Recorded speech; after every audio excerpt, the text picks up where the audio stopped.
There's a worrying trend among some liberals, moderates, and other defenders of the status quo. First, they'll openly acknowledge that there is a genocide currently taking place in Gaza. Then, they'll turn around, shrug their shoulders, and either do or say little about it, or, in some cases, actively push propaganda that aids the genocidaires. This strategy differs from those further right who outright deny the genocide altogether, despite the fact that countless genocide scholars and multiple human rights organizations have no problem calling a spade a spade. But I'd argue that the behavior of these apathetic liberals carries its own unique perniciousness because, by design, it waters down genocide and declaws its horrific connotations. Do you believe that Israel is committing a genocide in Gaza?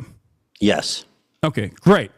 Awesome. So you agree with the with numerous human rights organizations, the UN? I already said yes. There's something extraordinarily fucked up about someone who's able to admit that the crime of crimes is happening to a defenseless population, then they spend all their time doing propaganda for the aggressors while saying and doing close to nothing for the plight of the Palestinians, in the case of Ethan Klein. Or, in the case of YouTuber Contrapoints, refraining from using her platform in a way that sufficiently illustrates the severity of the crime at hand.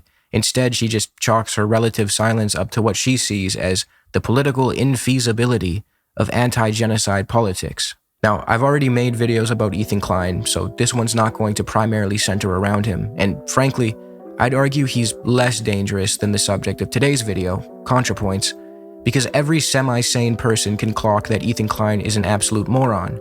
Contrapoints is not. She presents as, and I believe she is, an intelligent person.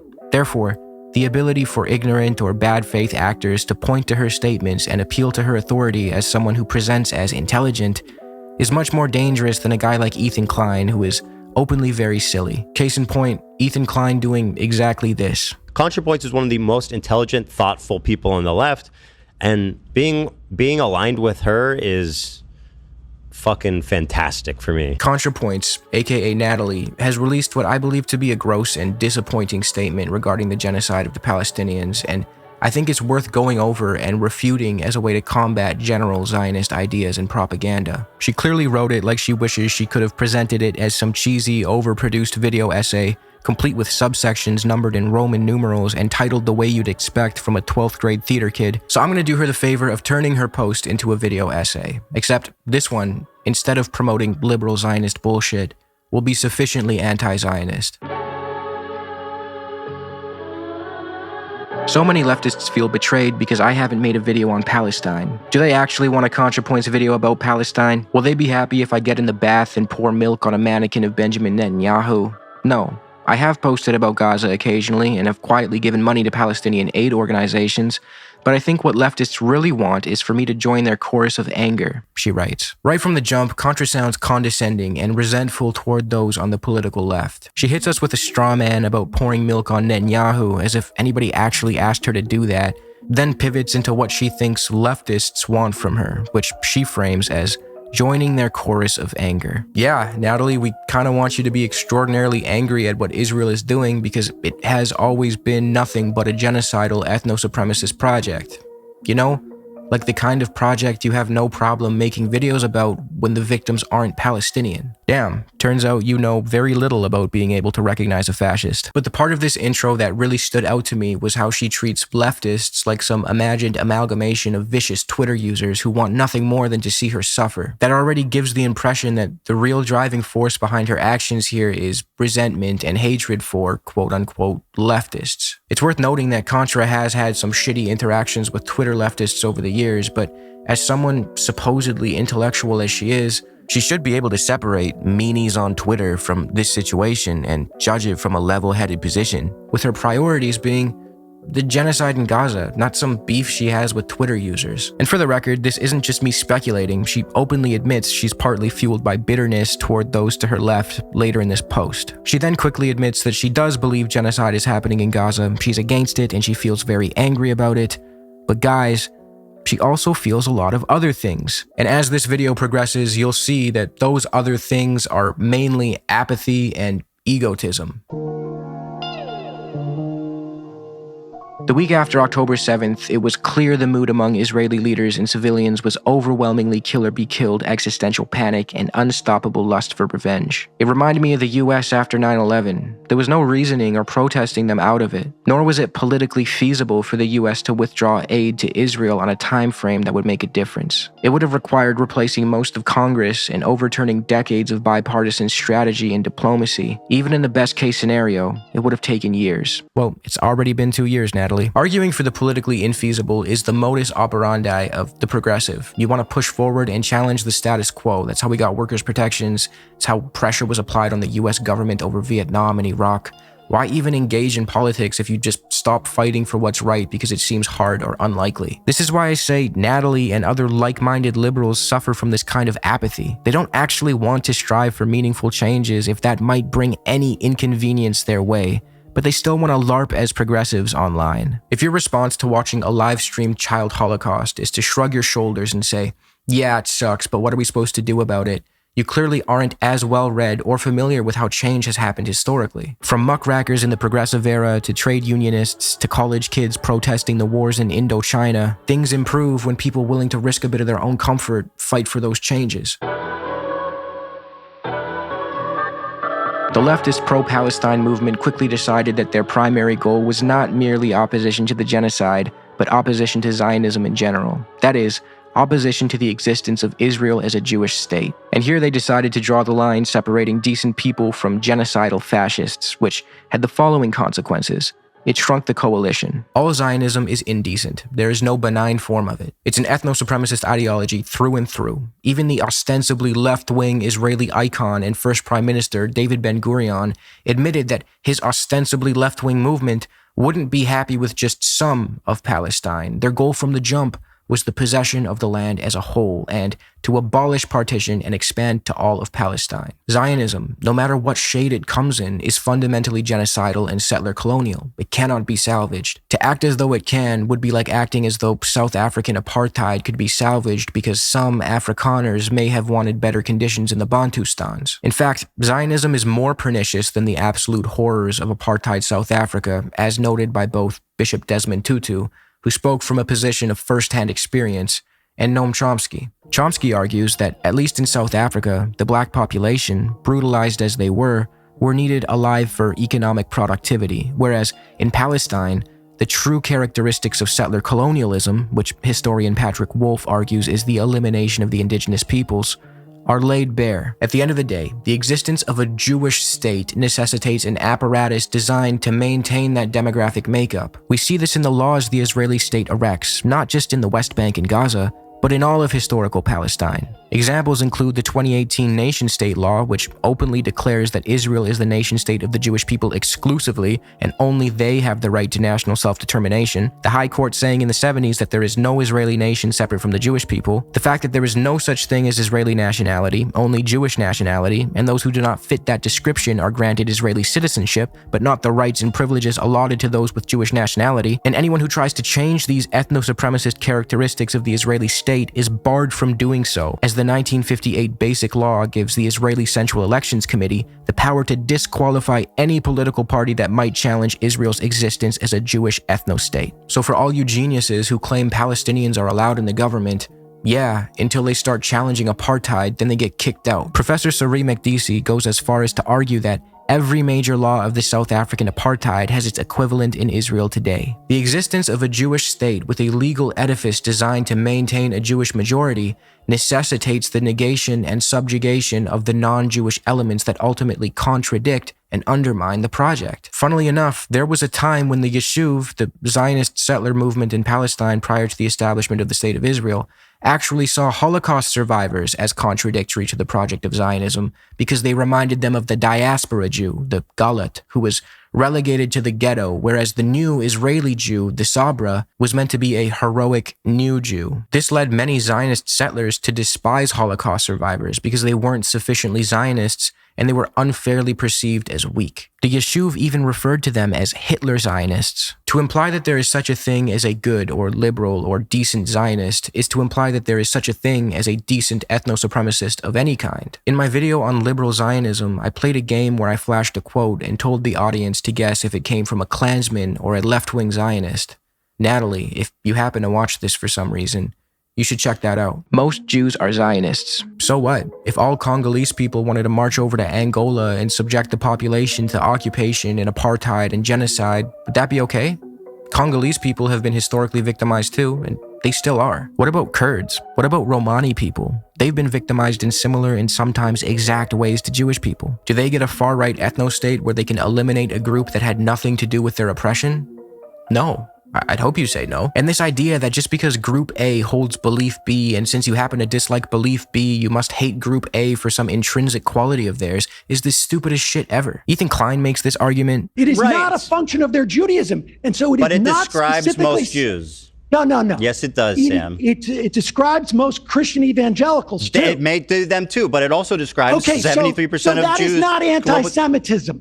That is about I don't know. belief. What do you call it when somebody's discriminating against the vast majority of a racial or religious group, Sam? Plenty of Zionists make this argument, and they genuinely believe it's some sort of smoking gun. There was a time when most Italians supported Mussolini. If I say I hate fascists and most Italians were fascists, would I be making a claim of hatred based on ethnic or political grounds? If I made that statement 100 years ago, that would encompass most Italians, but when I say it today, it doesn't. That's because the political atmosphere has changed and their beliefs have changed. Therefore, the issue I took was not with their immutable characteristics, but their malleable politics. This is insanely rudimentary logic, and anyone who invokes that talking point is being purposefully obtuse. Anyone who supports a two-state solution is a Zionist. It was politically infeasible. There's that term again. Hi, Natalie. Let me read you a quick blurb from Iraqi-Israeli historian Avi Shleim pertaining to your precious two-state solution. The partition of Palestine into two independent states was a way of providing relative justice for both parties. Israel, however, would not settle for 4/5 of Palestine. It continued to expand settlements, that is to say, to steal more and more of the land from the Palestinians.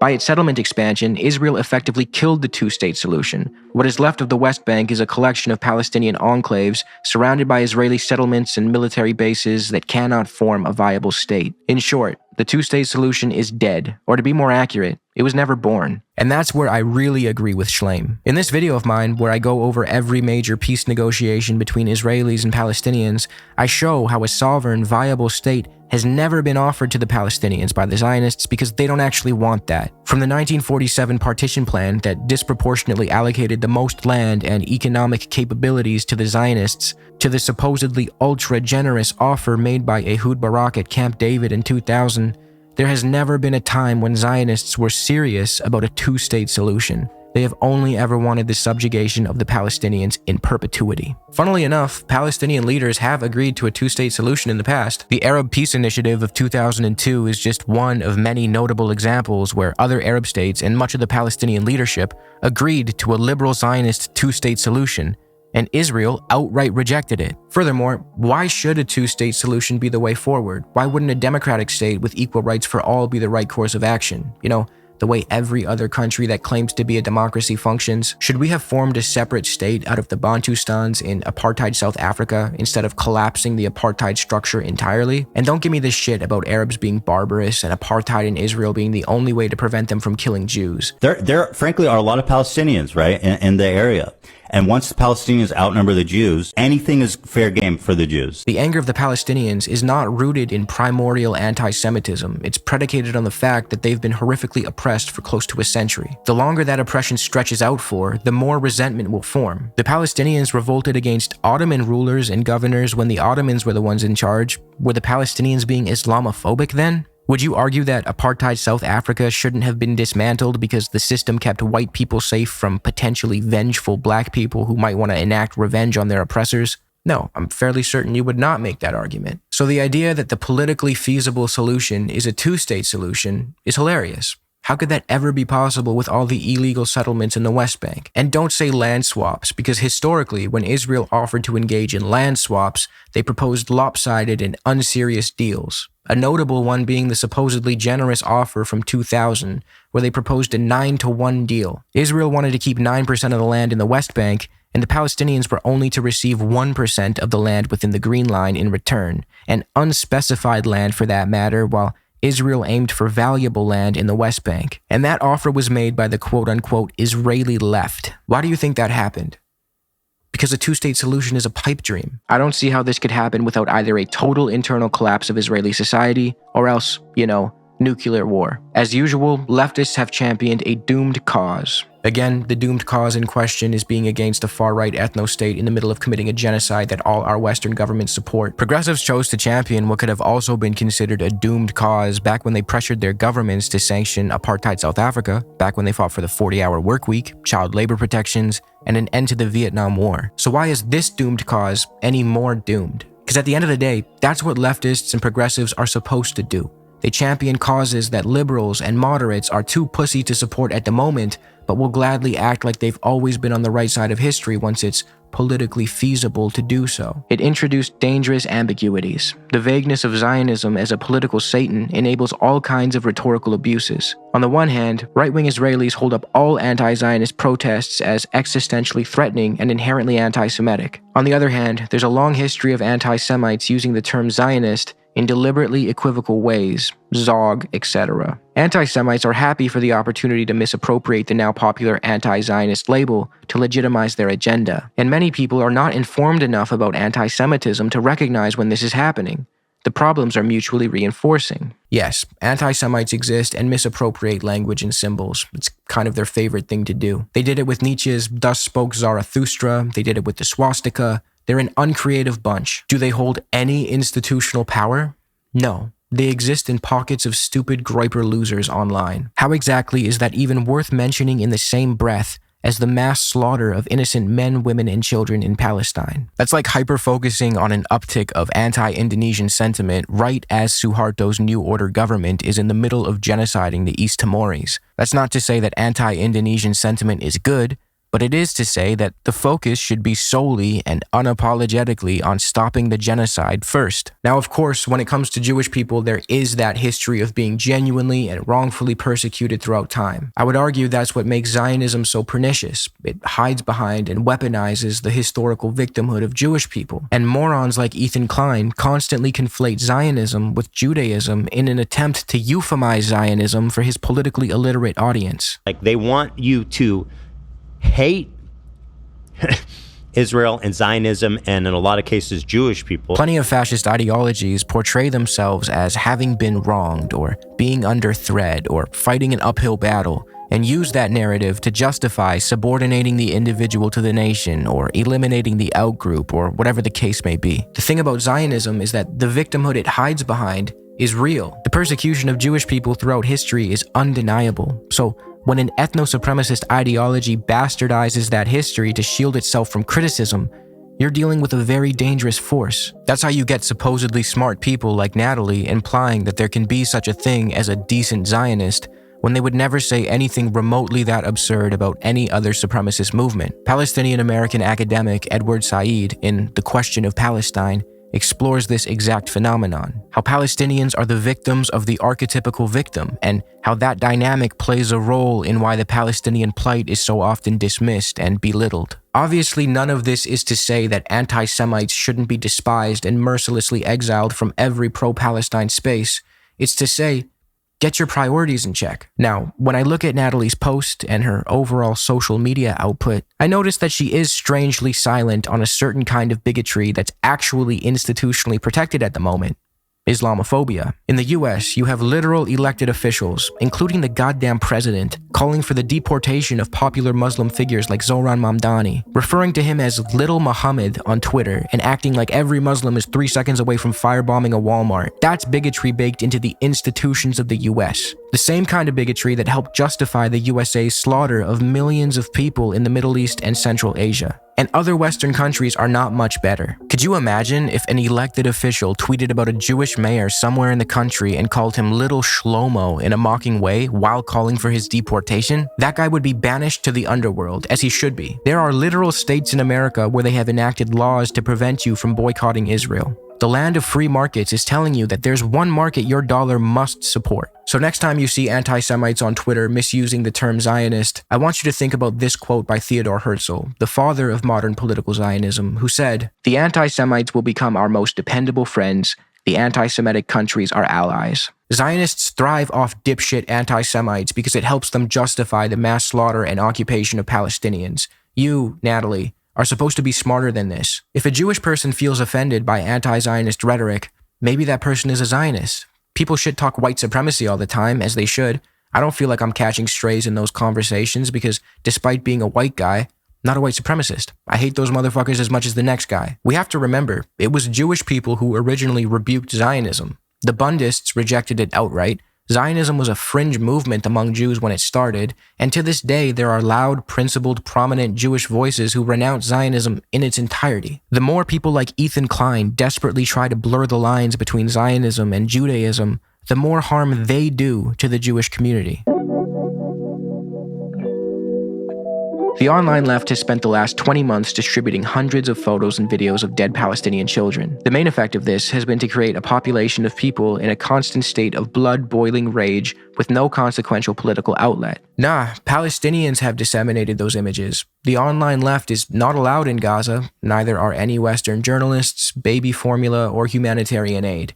And you're here bitching about what, exactly? That those images of mutilated babies inconvenience you and are apparently masterminded by the online left to make you feel blood-boiling rage? No, Natalie, blood-boiling rage is the logical response to seeing those images if you're not sociopathic. The implication that the online left is some cabal of outrage farmers strategically distributing images of injured or dead Palestinians is so incredibly out of touch. I know you're making big bank on Patreon, but I didn't know you were this far gone. Palestinians are documenting this shit themselves and begging the world to do something. If a leftist on Twitter reposts or signal boosts something documented by a Palestinian as they're maneuvering through a genocide, that's in line with the wishes of the people who filmed and shared those horrors. When we repost images, we're telling you spineless liberal fucks that this is what your tax dollars are doing. This is an ungodly amount of death and destruction that your precious political parties are fully behind, and you should, at the very least, feel shame and disgust at your politicians. It's funny,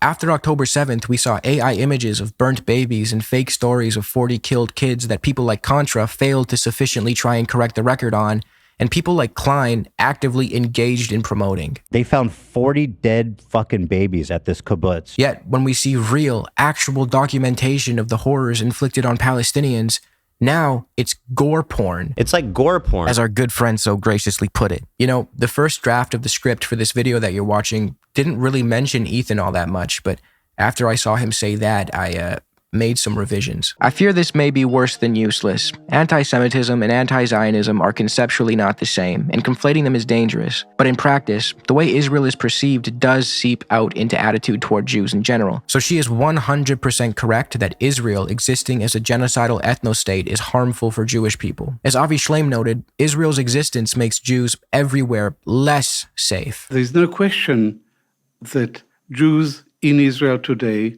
are less safe than anywhere else in the world. But it's much, much worse than that.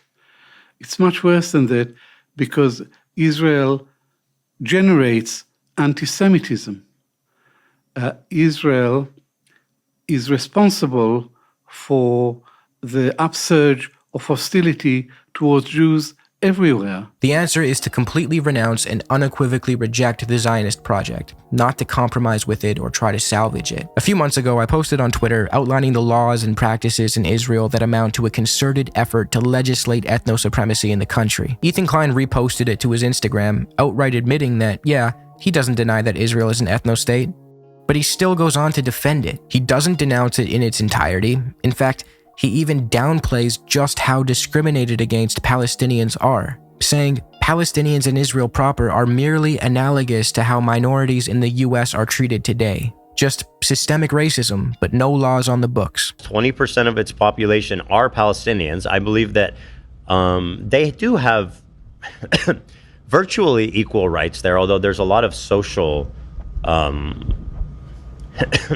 much like racism is in America, where it's like technically on the books there's not, but obviously there's a lot of room to improving the situation for Palestinians who are living in Israel proper. As much as I agree with him that minorities in America, specifically black and brown people, face systemic discrimination, to compare that with the openly racist letter of the law in Israel is absolute bullshit, and he knows it. He read my post where I go over in detail the racist laws in Israel proper. He shared it to his Instagram, acknowledged that Israel's an ethno-state, or at the very least, he didn't deny it. But then he turns around and says there are no racist laws on the books in Israel. Much like racism is in America, where it's like technically on the books there's not. It's like he's purposefully shielding himself from the truth no matter how many times he's corrected. And as a consequence, people like me have to correct the misinformation he spews to his audience. So let's take a look at the 2018 nation-state law real quick. This is just some of what it says. The state of Israel is the nation-state of the Jewish people in which it realizes its natural, cultural, religious, and historical right to self-determination. The realization of the right to national self-determination in the state of Israel is exclusive to the Jewish people. Now, for the plight of modern-day minorities in America to be analogous to the plight of the Palestinians, there would have to be an American law that states, the USA is the nation-state of white people in which they realize their natural, cultural, religious, and historical right to self-determination, and that right is exclusive to white people. There is no such law. There is no similar law. There used to be similar laws not too long ago, but we've thankfully moved past that because it was unimaginably cruel and wrong. Why can't we see that Palestinians also deserve to have those racist laws scrapped? And I haven't even mentioned the fact that almost all of the land within the Green Line is effectively reserved for Jewish people. Palestinians are subjected to Kafkaesque systems of permits and regulation that prevents them from building. Their homes get demolished whenever the Israeli state says so, and more. And that's all within Israel proper, not just in the West Bank and Gaza. This is not me undermining the very real and serious plight of black and brown people in America. I'm just pointing out Ethan is lying. The point is this. The liberal apathy on display here is astounding. Ethan can, on one hand, admit that Israel is an ethno-state, and on the other, be too apathetic and narcissistic to adequately challenge or renounce it. At this point, I think Ethan Klein might have even transcended apathy and is actually in favor of the calamity inflicted on Palestinians. And good luck trying to sue me, you litigious little bitch, because I said, I think. Yes, there's communal trauma and hypervigilance. Yes, there's disingenuous right-wing ghouls dismissing and censoring all criticism of Israel on the pretext of fighting anti-Semitism. But there's also a valid fear of historical anti-Semitic patterns recurring. And that fear gives power to the right-wing Zionist claim that only Israel can keep Jews safe. Does this mean Israel should not be criticized and sanctioned? Absolutely not. But it's something I don't want to risk contributing to if not outweighed by tangible benefits. So I approach this issue cautiously. Again, the implication is that you only support a cause if it seems immediately politically feasible and the benefits outweigh the risks of speaking up. That's not activism, that's not bravery, it's certainly not progressivism. It's milquetoast, lukewarm, status quo gobbling centrism. What makes you any different from your average moderate or centrist if the only time you speak up is when you think the political climate is in your favor? If you only do and say the right thing once it becomes safe to do so, when you don't risk anything, you're not progressive, you're not speaking truth to power, you're a coward. Much of the online left spent all of 2024 single-mindedly focused on Palestine and the complicity of Democratic politicians in sending aid to Israel. This campaign had the following effects. 0 Palestinian lives were saved. Not one fewer bomb or bullet was fired by the IDF. It may have slightly contributed to the re-election of Trump, guaranteeing that the US will put no diplomatic pressure on Netanyahu for at least 4 years and making protests against Israel both much riskier and less effective. Trump is also, incidentally, a menace to me and basically everyone I care about. A perfectly enlightened being would feel no bitterness about this, but I do. None of this is the fault of Palestinians, of course, who are overwhelmingly the victims here. I hope that someday American policy will shift in their favor, and I will continue to support that cause. So here we get to see on pretty clear display that her behavior is largely the product of her apathy toward the Palestinian plight, resentment toward the left, and good old self-interest. She's mad that her precious Democratic Party lost, and in part, blames the pro-Palestine movement for that. She's also understandably concerned that Trump would be harmful for her as a trans woman. Republicans are openly hostile to trans people, so it makes sense why she'd prefer the Democrats. We don't need to get into the fact that the Democrats are already walking back their pro-trans positions because they don't actually believe in anything beyond a desire for power. Anyway,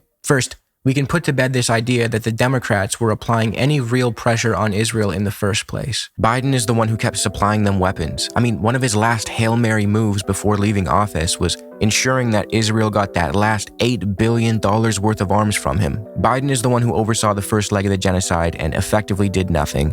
Kamala was out scolding pro-Palestine protesters on the campaign trail.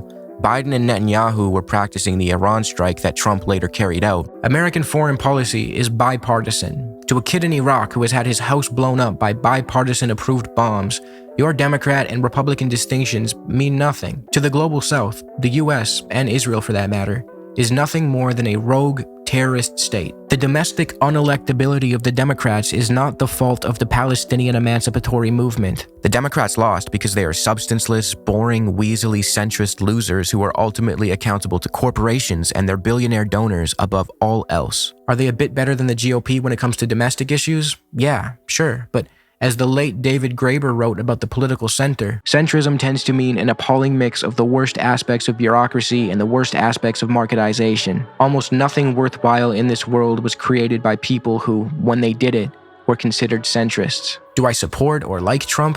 No, I think he's despicable, and if I were American, I would have voted against him. But the blame for his re-election should be placed solely on the Democrats and your shitty, milquetoast liberal politics that have done nothing but err on the side of power until progressives shift the Overton window and give you a new position to pretend you've always held. I mean, the Democrats are so unlikable that this crusty, cheddar cheese-tinted sexual predator was able to beat them. That speaks to how absolutely uninspiring your movement is. I want Natalie to understand, and I mean this sincerely, if things for trans people in the West ever got even remotely as bad as they are for Palestinians, I, as well as countless other leftists, would fight tooth and nail for you, regardless of how politically infeasible that may be. A few days ago, I came across some videos by YouTuber The Cavernacle who entertained the question, what is the responsibility of political content creators in the face of a catastrophe of this scale, especially when it's not politically feasible to speak up? And I think that's a question we should all be asking and interrogating a little further. The Cavernacle touches on multiple large progressive YouTubers and dials in on their overall silence and seeming complacency with the genocide in Gaza. One of the subjects he invoked was the YouTuber PhilosophyTube, who is now pursuing a career as an actress. I should note that the critique of PhilosophyTube seems to be that she is relatively silent on Palestine, not entirely. I can see that she has some tweets on the subject, as well as a video that's apparently been placed behind a Nebula paywall. Even in this video, where she briefly touches on Palestine, she makes it pretty clear that she believes the discussion surrounding Palestine should only take place alongside a hyper-focus on anti-Semitism. The Cavernacle mentions how she might feel as though it may be hard for her to be loudly and proudly pro-Palestine in the acting industry, and I get that. But the question is, at what point should progressives or leftists, especially ones with public platforms who have derived great wealth and success from being leftist public figures, speak out about controversial issues, regardless of the consequences, simply because it's the right thing to do? I would argue that principled progressives or leftists or just decent human beings in general should be willing to place themselves in positions of inconvenience or discomfort in the pursuit of standing for something. And no, I'm not just telling others to do something that I haven't. For those who watch my channel and know me a little bit better than average, you know that my job before I started this channel was in music, a similar industry to the one PhilosophyTube finds herself in. I've worked on commercials and campaigns with household brands, made music in HBO shows, and the whole 9 yards. This was, and still is, my job. I spent about a decade building connections and friendships, flying back and forth from Toronto, New York, LA, Atlanta, over and over again. It was an incredible pain in the ass, and on the wallet too. In October of 2023, I was in Los Angeles to meet with some people. This was right after October 7th. I'll admit I wasn't as well versed on Israel-Palestine then as I am now. I've since spent nearly 2 years relentlessly reading and educating myself, but even then, just seeing the way the Israeli government disproportionately responded to the attack, I knew this shit was immensely fucked up. So I did what any reasonable person should do, and I started posting about the topic and trying to share links to humanitarian aid organizations. I understood the implications of doing that in my specific industry, and almost immediately, many of those connections, bridges I've spent close to 10 years building, cut ties. In some cases, they even openly sub-posted some snarky shit. Of course, not all of them. There are plenty of great people that I'm still on fine terms with, But you get the point. And this is well before this channel even existed, so it's not like I had a backup source of income. And it's probably safe to say that my endeavors in music going forward might be a little trickier than they would have been otherwise, and no, that's not because Jews run these industries or whatever.